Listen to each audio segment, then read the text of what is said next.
अपना बायां हाथ जैसे उसके गाल पर थप्पड़ जमाया, इतना जोर से लगा कि गर्दन कट के नीचे गिर गई। जैसे धोबी मरा और बाकी जो और धोबी उसके साथ में थे अपनी अपनी पोटली छोड़ करके भाग गए।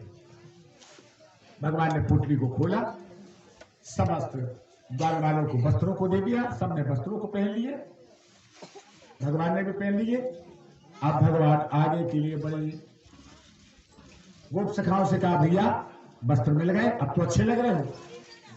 श्री रामा कहले अच्छे का लग रहे हो, वस्त्र इतने ढीले ढाले ऐसे लगे जैसे इंगर पर लटके हुए। पकड़े बेचारे ऊपर होकर चले जा रहे और नीचे होकर थे तो मथुरा की गली झड़ गई।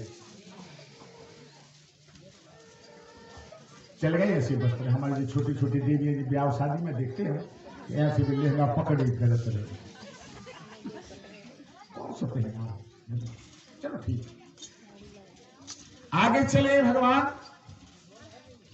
एक सुदामा नाम का माली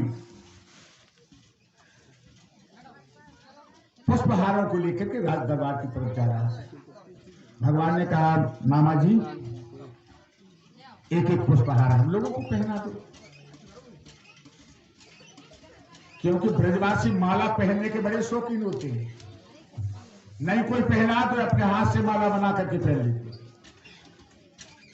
आप गोकुल गांव में जाओ, छोटे बच्चा से लेकर बूढ़े तक माला पहनते, सबने माला को पहन लिया। आगे चले भगवान। तो एक दर्जी बैठे बैठे कपड़े सी रहा था। भगवान श्याम सुंदर ने कहे मामा जी राम राम। दर्जी का राम राम भैया। बोलो। कहा ये कपड़े मिल गए मैं, ये ढीले ढाले जन के लिए सुधार दो, कम से कम अच्छे तो लगने लगे। दर्जी ने कहा अंदर आ जाओ, नाप ले लूंगा अच्छे से, सुधार दूंगा। जैसे भगवान श्याम सुंदर आगे के लिए बढ़े, बलराम जी ने हाथ पकड़ लिया। कहा जा रहे हो? कहा कपड़े सुधरवाने के लिए। वो तो ठीक है, लेकिन अभी अभी तुम धोबी को मार करके आए हो, ऐसा ना हो कि इसकी कुटिया के अंदर दो चार धोबी बैठे हो अस्त्र शस्त्र लिए मार डाले। पराया गांव तो कन्हैया ने कहा मामा जी एक काम करो, बाहर निकल आओ, अब वस्त्रों का नाप लो, हम वस्त्र दे रहे सब सुधार दो। दर्जी कहने लगा जब तक कुटिया के अंदर नहीं आओगे जब तक वस्त्रों को नहीं सुधारूंगा। बलराम जी ने कहा हमें जानते हो? कहा आज से नहीं, बहुत पहले से जानते। ये दर्जी कौन था? पूर्व जन्म का केवट था। भगवान केवट से कहकर के वन को चले गए थे कि तुम्हारी कुटिया में आकर के चरणों को रखूंगा, लेकिन भगवान पुष्पक विमान से आकर के अयोध्या उतर गए और राजकाज में इतने व्यस्त हो गए कि 11,000 वर्ष तक भी केवट के दरवाजे पर नहीं पहुंचे। और उसने वरदान भी ले लिया था भाई गंगा पार करके। जब भगवान ने अंगूठी दी थी उसको तो उसने कहा था नहीं प्रभु अंगूठी नहीं चाहिए। नाऊ से न नाऊ लेत, धोबी से न धोबी लेत, मौकू तो देखे नाथ जात ना बिगाड़ियो। आए हो हमारे घाट पार में उतारू नाथ, जाऊं मैं तुम्हारे घाट पार उतारियो, जाऊं मैं तुम्हारे घाट पार उतारियो। और जब मर करके वो भवसागर के घाट पर पहुंचा, भगवान पतवार लेकर के भवसागर से पार करने को पहुंच गए। केवट के लगा नहीं प्रभु पार नहीं जाऊंगा। उस प्रतिज्ञा को पूरी करो कि मेरे कुटिया में पहले चरणों को रखो, उसके बाद मुझे पार करना। एक बार फिर मनस बना। वही केवट आकर के कंस का दर्जी बना। जब भगवान ने जबरदस्ती से देखा तो ये तो केवट है। बलराम जी से कहा भैया भाई केवट है ये नहीं मानेगा, बुलाएगा जरूर घर में। दोनों भाई जैसे कुटिया के पास में पहुंचे, दरवाजे के पास में पहुंचे और दर्जी भीतर से बाहर निकल आया। कौन हो तुम? बलराम जी ने कहा हम कृष्ण बलराम। क्यों आ रहे हो अंदर? तुमसे काम नहीं है। मैं तो भूल गया था, तुमसे काम नहीं है। जिनसे काम हो वो हमारे कुटिया के अंदर आए। तो कन्हैया ने कहा किससे काम है फिर? दर्जी कहने लगा सुनो, कहा कहूं छवि आज की, भले बने हो नाथ, तुलसी मस्तक जब नबे, जब धनुष बाण लोहा। हमें कृष्ण बलराम की जरूरत नहीं है, हमें है राम लक्ष्मण की जरूरत। अब राम लक्ष्मण आएंगे तो कुटिया के अंदर आ जाए, और कृष्ण बलराम हो तो चले जाए। तो भगवान ने क्या किया?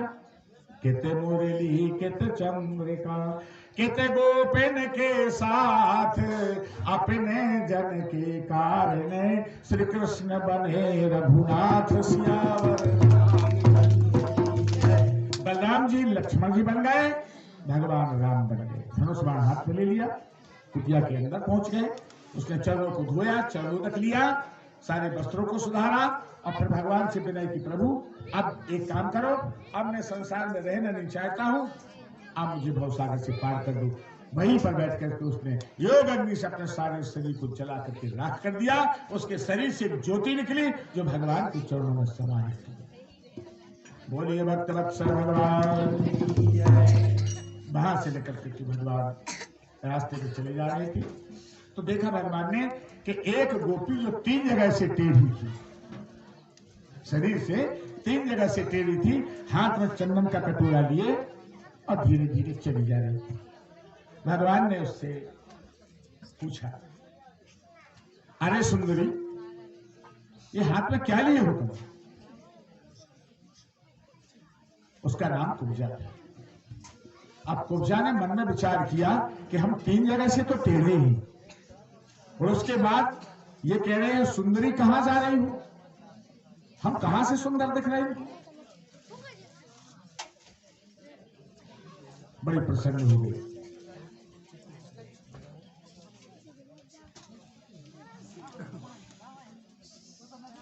पास में आ गए भगवान, कहा प्रभु मेरे हाथ का घिसा हुआ चंदन महाराज को बहुत अच्छा लगता है, इसलिए महाराज को चंदन लगाने जा रही। तो सुंदरी फिर एक काम करो, थोड़ा सा चंदन हम लोगों को भी लगा दो, वस्त्र मिले गए हैं, माला पहनने को मिले गई है, अब केवल चंदन की देरी और चंदन लगा दो। सुंदर तरीके से उसने केसर युक्त चंदन समस्त ब्रजवासियों को लगाया, भगवान को लगाया। अब भगवान ने कहा सुंदरी तुमने हमें सुंदर बनाया है, तो हमारा कर्तव्य है कि हम तुम्हें भी सुंदर बनाए। उसके पांव के ऊपर भगवान ने अपने पांव को रख करके और 2 उंगलियां उसकी दाढ़ी से लगा करके, और जैसे भगवान ने एक झटका मारा, सर्वांग सुंदर बन गया। उसके सुंदर स्वरूप को करके भगवान आगे की भी बढ़े। जैसे आगे बढ़े, कुब्जा ने भगवान का पीतांबर पहन लिया, पकड़ लिया। कहां जा रहे हो?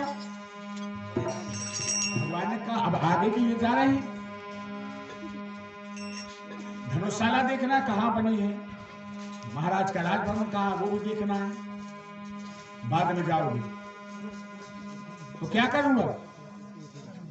कुब्जा ने कहा गोले बन रहे हो, देखने नहीं हो तुम? कन्हैया ने कहा क्या बात है बताओ तो। कहने लगी कन्हैया तुम समपुरुष नाम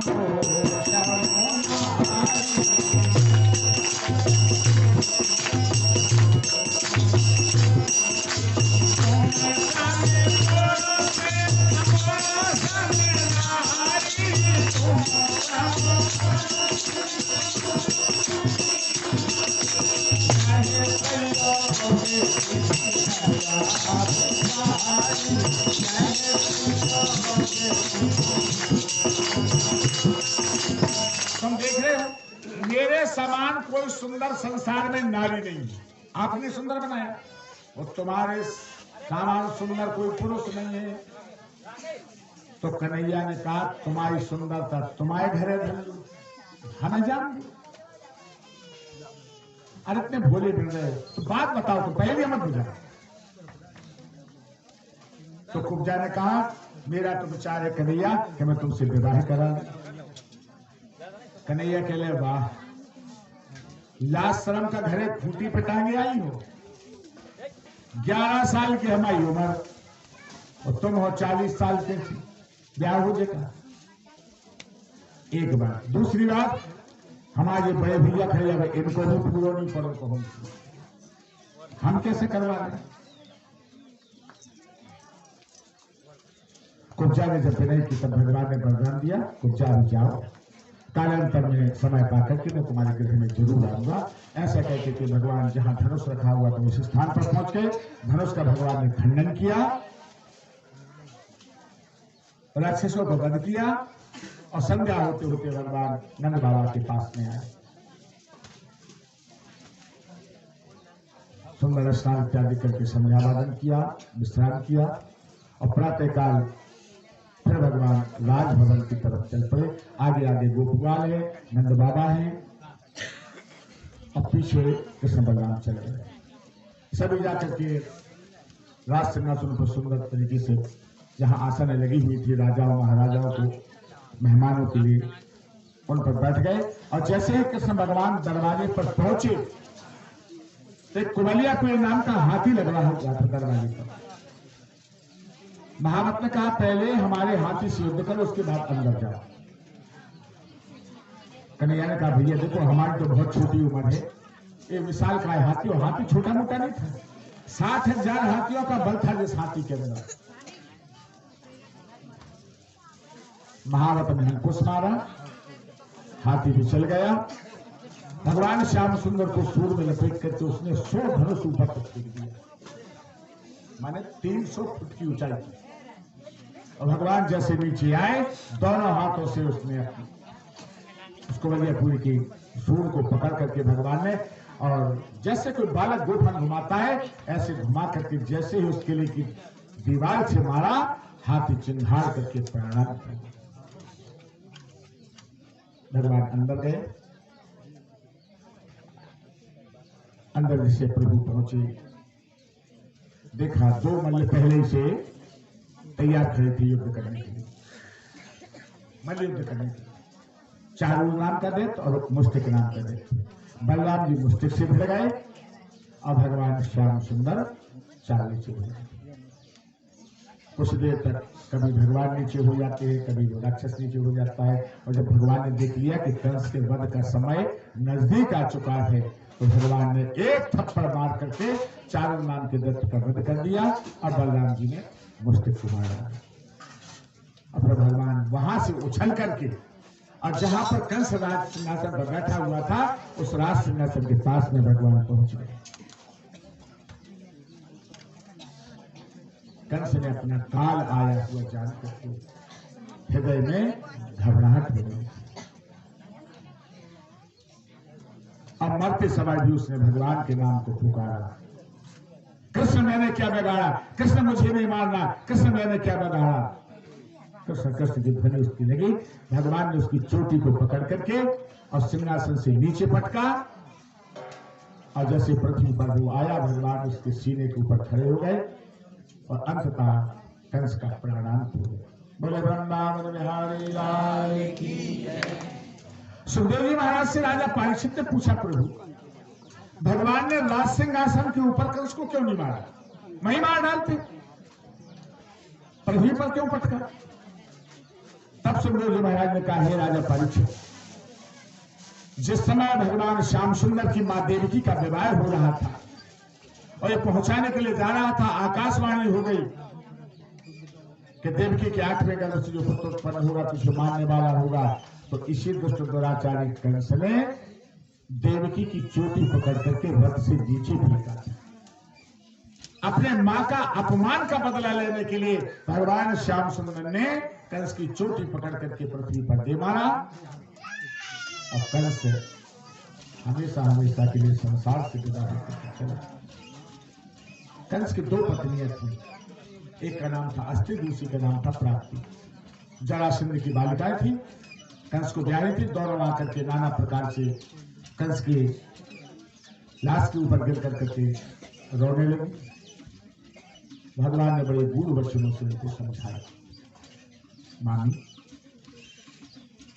संसार में जो प्राणी आता है एक व्यक्ति को जाता है, तो मैं भी जाना है, हमें भी जाना है। इनकी आयु पूर्ण हो चुकी थी, बस संसार से विदा होकर के चले गए। अब इनके बारे में दुख करना ये हमारी सबसे बड़ी मूर्खता है। जितना हम दुख इनके जाने के लिए मना रहे हैं, उतने में यदि हम परमात्मा के नाम का स्मरण करें तो शायद हमारी भी मुक्ति बन जाए। इस तरह से भगवान ने गूढ़ थोड़े दोनों मानियों को समझाया। वहां से चल करके भगवान जेल खाने में पहुंचे, जहां माता पिता कारागार में पड़े हुए थे। जेल की बस्तियों को जेल से बाहर निकाला, मामा नाना उग्रसेन को भी जेल से बाहर निकाला और सुंदर स्नान इत्यादि करवा करके और मथुरा की राज गद्दी के ऊपर अपने नाना उग्रसेन को भगवान ने बिठाया। अब भगवान चाहते तो कंस को मार दिया था, भगवान स्वयं राजा बन सकते थे, लेकिन भगवान राजा नहीं बने। भगवान राजा न बन सके, केवल राजगद्दी की रक्षा हेतु भगवान मंत्री बन करके रह गए और महाराज उग्रसेन को राज किया। इस तरह से भगवान ने 11 वर्ष की अवस्था में दुष्ट दुराचारी कंस का वध किया। कुछ दिनों ठहर करके भगवान माता पिता की आज्ञा पा करके और सांदीपनि गुरु के आश्रम में शिक्षा ग्रहण करने के लिए उज्जैन नगरी, जहां पर उनकी मुलाकात एक ब्राह्मण बालक से हो गई जिसका नाम सुदामा था। बड़ी अभिन्न मित्रता कर ली भगवान। पहले तो उसने मित्रता से रोका, कन्हैया मैं मित्रता तुमसे नहीं कर पाऊंगा, क्योंकि तुम एक राजघराने के बालक और हम एक गरीब ब्राह्मण हैं, इसलिए मित्रता नहीं बन सकी। क्योंकि संसार में 3 वस्तुएं ऐसी हैं जो बराबरी वाले से करनी चाहिए। 3 वस्तुएं ऐसी हैं जो बराबरी वाले से करें, बैर, प्रीत और विवाह। दुश्मनी करे तो बराबरी वाले से करे, किसी बड़े आदमी से दुश्मनी नहीं करे, नहीं तो उसका पैसा नहीं लगेगा, तुम्हारी जायदाद बर्बाद हो जाएगी, वो जेल काटना पड़ेगा। मित्रता करे तो बराबरी वाले से करे, किसी धनी से ना करे, और विवाह करे तो बराबरी वाले से करे। किसी बड़े आदमी की लड़की ना लाओ घर में, लाओगे तो चाय पी के रख दे, सासू जी से कह दे अम्मा तुम धो दीजिए, उन्हें धोई नहीं है तो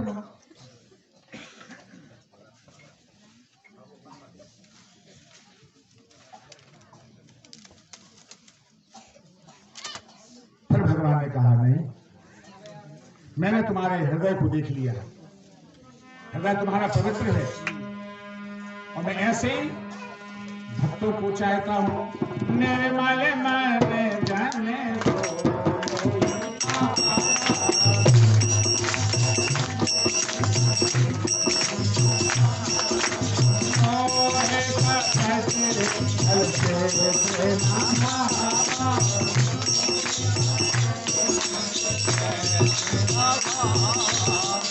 दोनों में मित्रता बन गई, आश्रम में पढ़ने लगी। लेकिन विधाता की गति को कौन जाने कब क्या हो जाए, पल से पल में क्या हो जावे, पता नहीं तकदीर का, ब्रह्मा की गति तरह में तारी, अजब खेल रघुवीर। कब क्या हो जाए कोई पता। एक दिन गुरु आश्रम में लकड़ी नहीं थी, गुरु मां ने आकर के विद्यालय में कहा कि लकड़ी नहीं है और बच्चों को भोजन बनाने के लिए, और जब तक लकड़ी नहीं आएगी जब तक भोजन नहीं बन पाएगा। तो गुरुजी ने सोचा कि सुदामा पढ़ने में है कमजोर, इससे ही काम करवाया जाए। सुदामा खड़े हो जाओ, लकड़ी लेने के लिए जंगल चले जाओ, जब लकड़ी आ जाएगी तब भोजन मिलेगा। कहो ठीक है। जैसे सुदामा खड़े हुए कन्हैया पहले खड़े हो गए, मैं भी जाऊंगा। गुरु ने कहा नहीं, तुम नहीं जाओगे बेटे, तुम सुकुमार हो। कहा नहीं, यहां ना कोई पहलवान है ना कोई सुकुमार है, विद्यालय यहां सब बराबर है। मेरा मित्र जा रहा तो मैं भी जाऊंगा। अंततः दोनों मित्र जंगल की ओर चल पड़े। पहले घर पहुंचे गुरु माता की, तो गुरु माता ने कहा अभी भोजन तो कुछ बेटा है नहीं, थोड़े से चने जरूर पड़े हुए हैं, तो चने तुम बांध लो और जंगल में जाकर के जब भी भूख लगे प्यास लगे तो दोनों भाई मिलकर के थोड़े थोड़े चने खा लेंगे। सुदामा ने बांध दिए, चल दिए। जंगल में पहुंचे, भिन्न भिन्न दिशाओं के लिए लकड़ी इकट्ठी करने के लिए निकल पड़े। कोई पश्चिम दिशा को चला गया, कोई पूर्व दिशा को चला गया, लकड़ी इकट्ठा किया। इतने में रिमझिम करके जल की वृष्टि होने लगी, बयार चलने लगी, हवा चलने लगी ठंडी। अब ना भगवान को सुदामा मिले ना सुदामा को भगवान मिले। दिया बन जंगल, तो वृक्ष के नीचे जो घना वृक्ष था वहीं पर सुदामा आकर के खड़े हो गए कि कम से कम पानी से तो बच जाए, आएगा कन्हैया जब आएगा। अब सुदामा को भूख लगी, उन्होंने सोचा चने रखी, आधे चने खा लेता हूं और आधे चने कन्हैया को दे देंगे। तो जो चने पोटली में बांध करके लाए थे, आधे चनों को सुदामा ने खा लिया। तब भी कन्हैया नहीं आए। अब और देर हो गई। सुदामा ने सोचा चलो ये चने और खा लेते हैं, कह देंगे कि रास्ते में गिर गए थे। खा ही रहे थे सुदामा, आखिरी निवाला मुंह में दिया तो भगवान श्याम सुंदर वहीं पर आ गए। अरे भैया सुदामा, अब तो जोर से बहुत भूख लग रही है, गुरु माता ने क्या रख दिया था, जरा हमको भी दे दो और आप भी पा लो। अब मुंह में चने भरे हुए थे, सुदामा बोल नहीं सके, न पकड़े गए। दो चार बार भगवान ने कहा जल्दी जल्दी कुकर कुकर वो खाने लगे। तो कन्हैया ने कहा एक बात बताओ सुदामा, ये मुंह में क्या दिए हो, कुकर कुकर क्या खा रहे हो? कहा कन्हैया खा नहीं रहा कुछ, देख रहे हो ठंडी ठंडी हवा चल रही है तो दांत किटकिटा रहे थे। कन्हैया ने कहा वाह सुदामा, मतलब होकर मुझसे चोरी की तुमने, उस चोरी के बदले में तो मैं तुम्हें श्राप देता। सुदामा का सारा शरीर कांपने लगा। कन्हैया ने कहा सुदामा, गुरु से कपट मित्र से चोरी, याहू निर्धन याहू कोरी। तो तुम ब्राह्मण हो इसलिए कोई होने का श्राप तो नहीं दे सकता हूं, लेकिन आज से मैं श्राप दे रहा हूं कि तुम जाकर के जीवन में निर्धन बने रहोगे, कभी तुम्हारे पास खाने को भी नहीं रहेगा। चलो बलदेव सुदामा बहुत कुछ समझाया, लेकिन भगवान ने कहा चलो ठीक है, अब ऐसी बात है कि तुम मेरे शरण में आ ही चुके हो, तो जब तुम निर्धनता से ऊब जाओ, दुख का पहाड़ तुम्हारे ऊपर टूट पड़े, तो तुम फिर मेरे शरण में आ जाना, मैं तुम्हें हमेशा के लिए निहाल कर दूंगा। विद्यालय में लौट करके आए और एक वर्ष तक लगातार भगवान श्याम सुंदर और सुदामा के साथ भगवान ने पठन पाठन किया। गुरु ग्रह गए तुरंत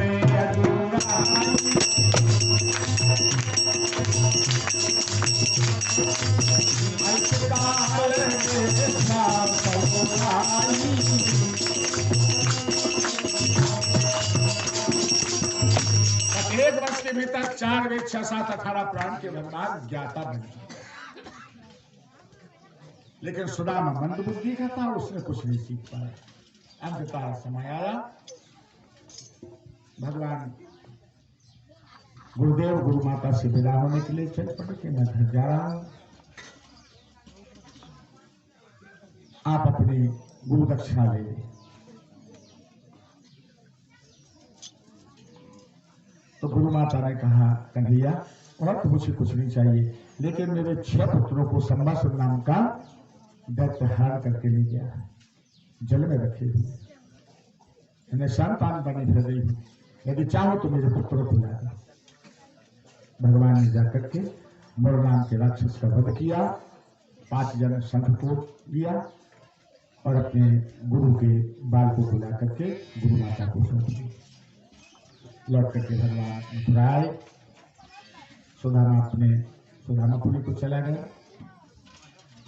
यहाँ रहते हुए भगवान को 2 वर्ष हो गए। सुंदर भगवान के यज्ञोपवीत संस्कार हुआ।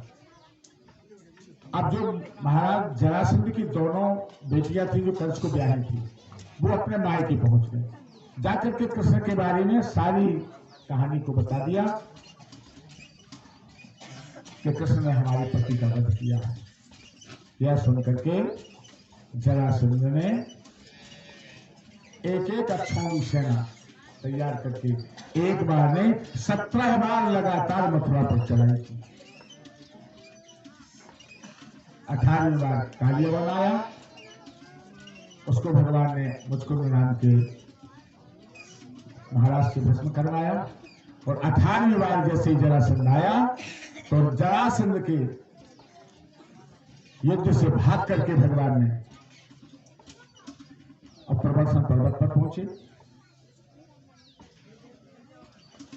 और वहां से कूद करके भगवान ने द्वारकापुरी नाम की जो नगरी को बसाई थी उसमें आकर के रहे। उसी दिन से भगवान का नाम रणछोड़ पड़ गया, क्योंकि भगवान युद्ध छोड़ करके भागे। और द्वारकापुरी में जैसे भगवान पहुंचे तो वहां फिर नाम बदल गया भगवान का, और वहां से कृष्ण नाम मिट गया, बनवारी, बिहारी, रणछोड़ सब नाम मिट करके द्वारकाधीश श्री राम से कृष्ण हो गया भगवान। बोले द्वारकाधीश भगवान। समय अभाव के कारण अब हमारा पूजन भी होगा, पूर्णा होती होगी।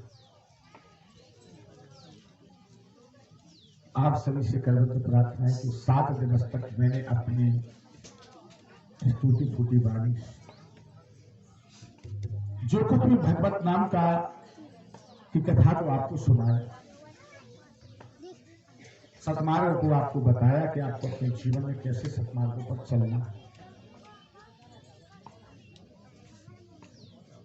और इस कथा को कहते कहते यदि कोई त्रुटि होगी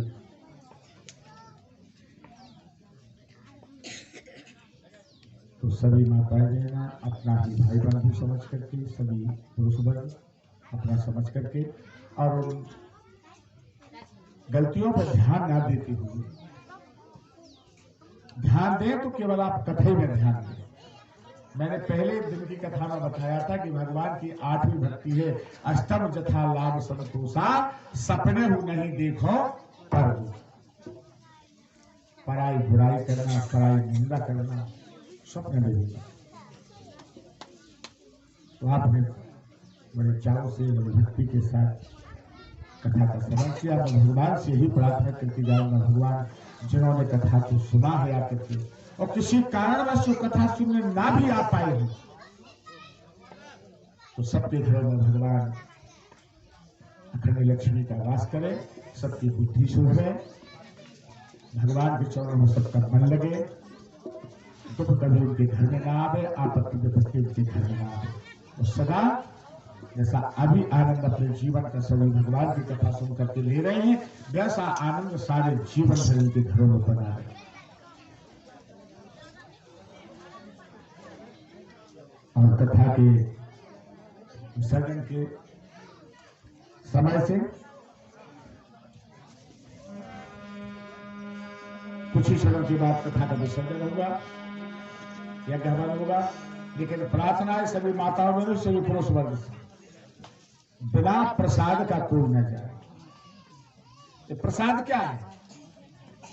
कथा के अंत में प्रसाद क्यों बांटा जाता है, इसका अर्थ क्या है? लोग जानते नहीं है और चुपचाप उठ करके चले जाते हैं।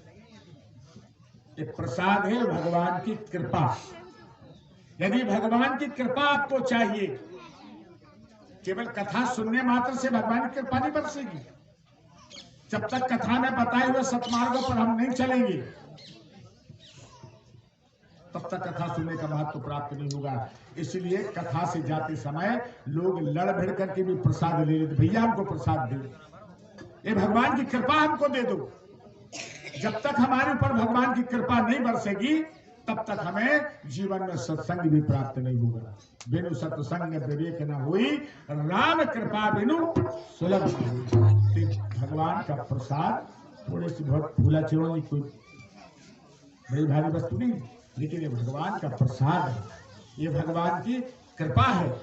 तो सभी माताएं लेने, सभी पुरुष वर्ग बिना प्रसाद लिए न जाए। कथा के अंतिम समय में राम का नाम लेकर जो मर जाएंगे, राम का नाम लेकर जो राम का नाम लेकर जो मर जाएंगे, राम का नाम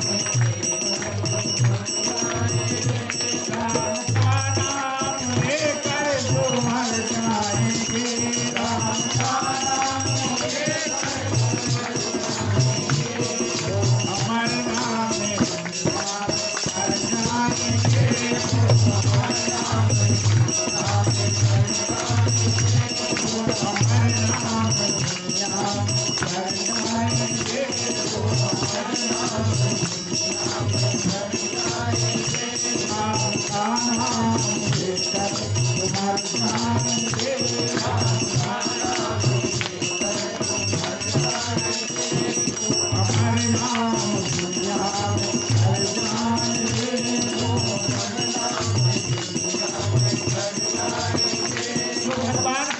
लेते लेते संसार से विदा हो, वो भाग्यशाली तो है ही, लेकिन संसार की कोई भी शक्ति उस प्राणी को मोक्ष जाने से रोक नहीं सकती। भगवान का नाम लेकर प्राण निकाल,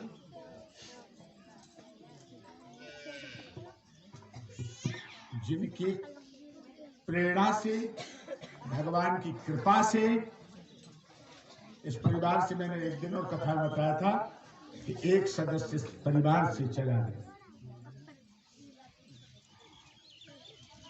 उनका मोक्ष नहीं हो गया। ये कथा करवा रहे हैं कि पिताश्री अभी 10 महीने पहले इस संसार से विदा होकर के गए। आश्चर्य वाली बात तो ये है कि इतने घोर कलयुग में जो व्यक्ति संसार से गया है, वो अंततः जब उसके प्राण शरीर से निकले तो सीता राम कह के निकले।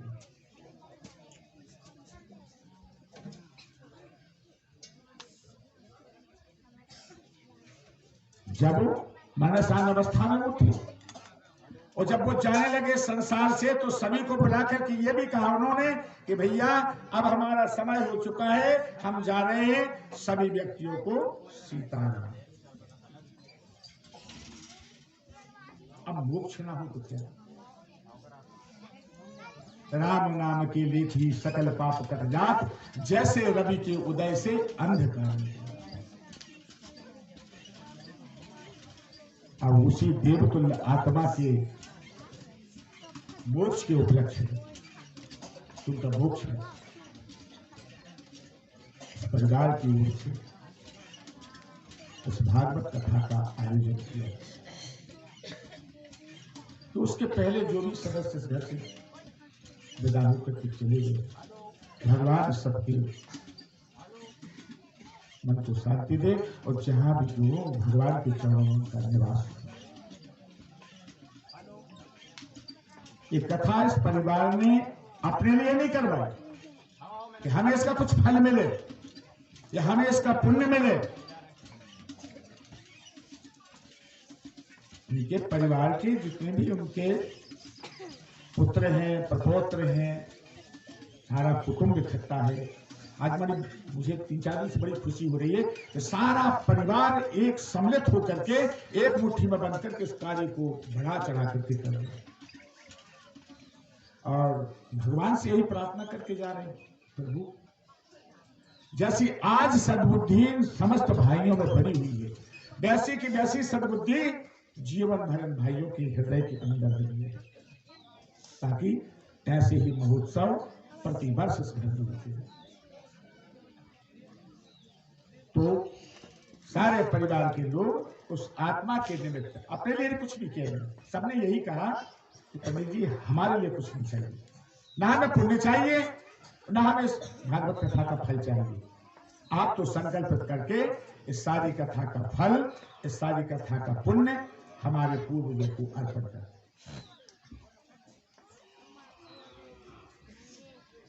संसार में संतान हो तो ऐसी पूत सपूत तो का धन संचय, और पूत कपूत तो का धन संचय। यदि पुत्र कमाने वाला है तो क्या धन जोड़ करके रखना, तो स्वयं कमा लेगा, और पुत्र गमाने वाला है तो धन जोड़ करके भी रहोगे तो वो वेश्यावृत्ति में, शराब में, मांस मदिरा में बर्बाद करोगे। घर में सपूत होना चाहिए, जो भगवान के चरणों में मन लगाए, भगवान के कार्यों में संलग्न रहे, अपने पूर्वजों को माने, माता पिताओं की सेवा करे, वो सपूत है। तो मैं ऐसे सपूतों कि उनसे भगवान से विनय करूंगा, प्रभु इन सबको सद्बुद्धि दी।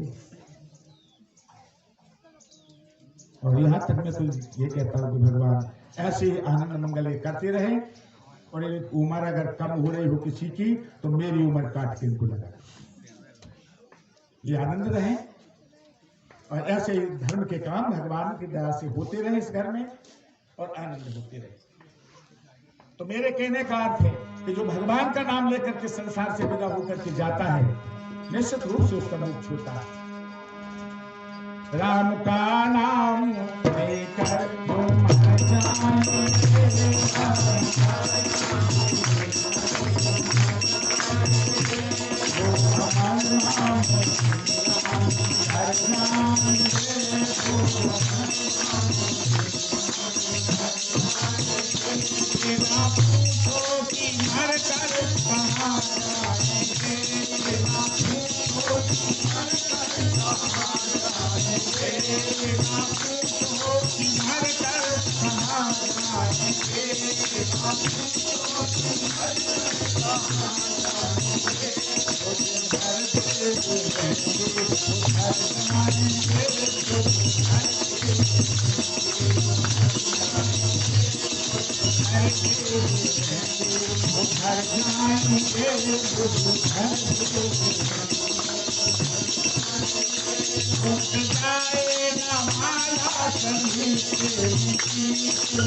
जो संसार से विदा होकर के जाएगा, भगवत नाम का स्मरण करता हुआ जाएगा, निश्चित रूप से वो सदा सदा के लिए अमर हो जाएगा।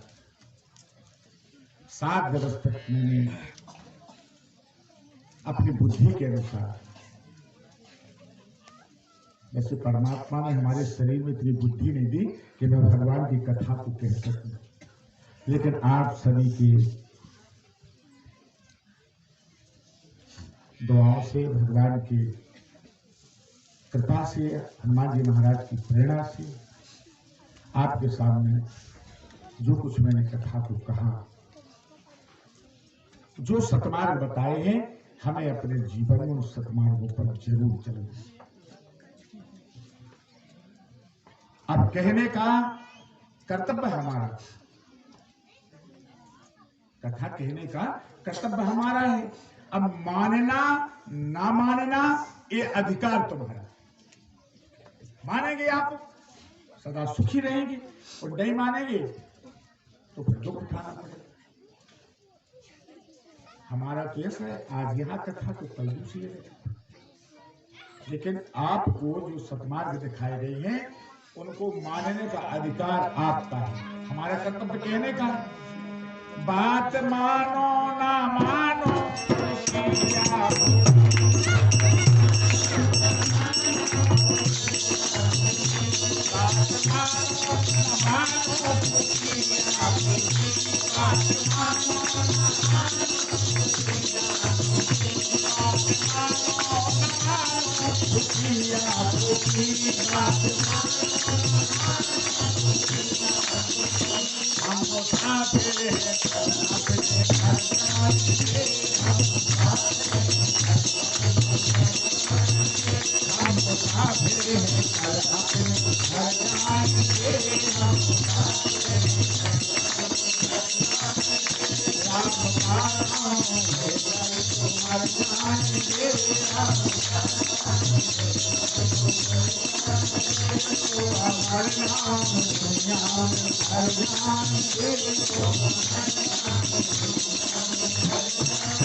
बस मैं अपनी वाणी को समयाभाव के कारण ही पर विराम देता हूँ। एक और सुंदर खुशखबरी,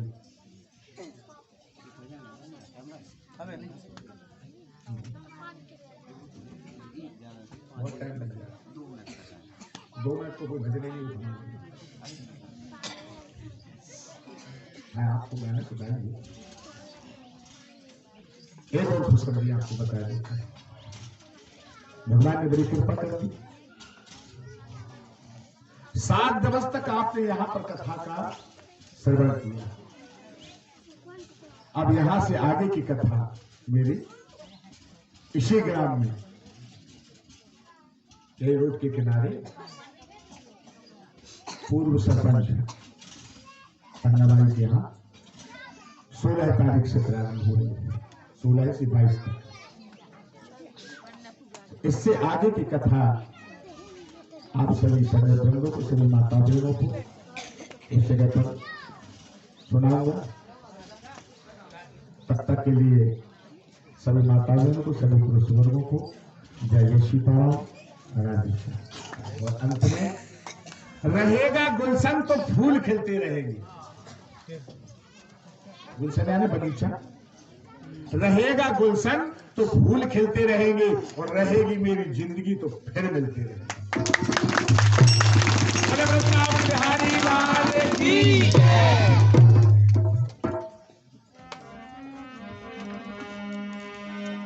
सभी आरती का दर्शन करेंगे। प्रसाद लेकर जाए, बिना प्रसाद के कोई नहीं जाए। और जो हवन का नहीं तो क्या कर तैयार होकर जल्दी से जल्दी शीघ्र बिल्कुल 2 मिनट में आ जाए। अच्छी वीडियो डाली लेके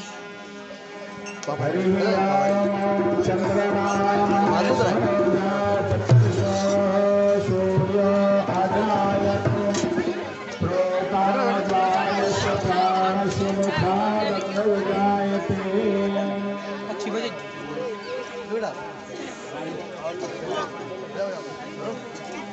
कृपा के बिहारी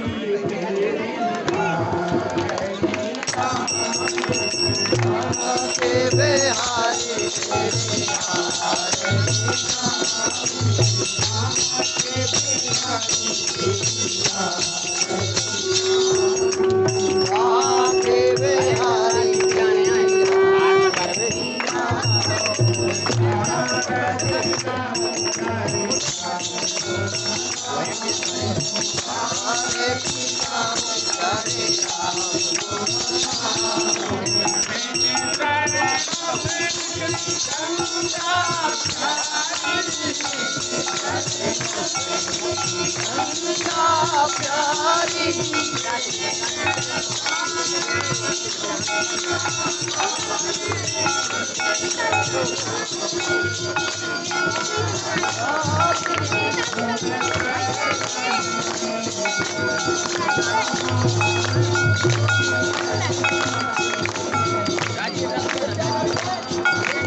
पंडित जी से लिया जाओ। अब बुलाए रहो नाक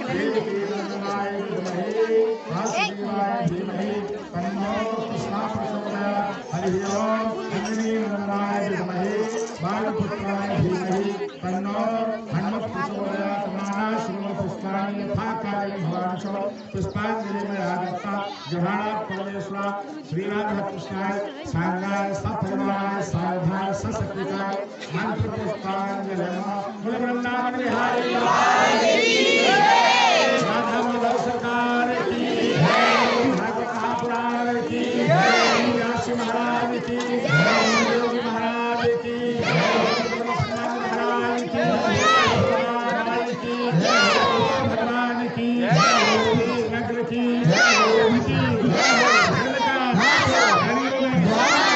माता की सनातन धर्म की महापार्वती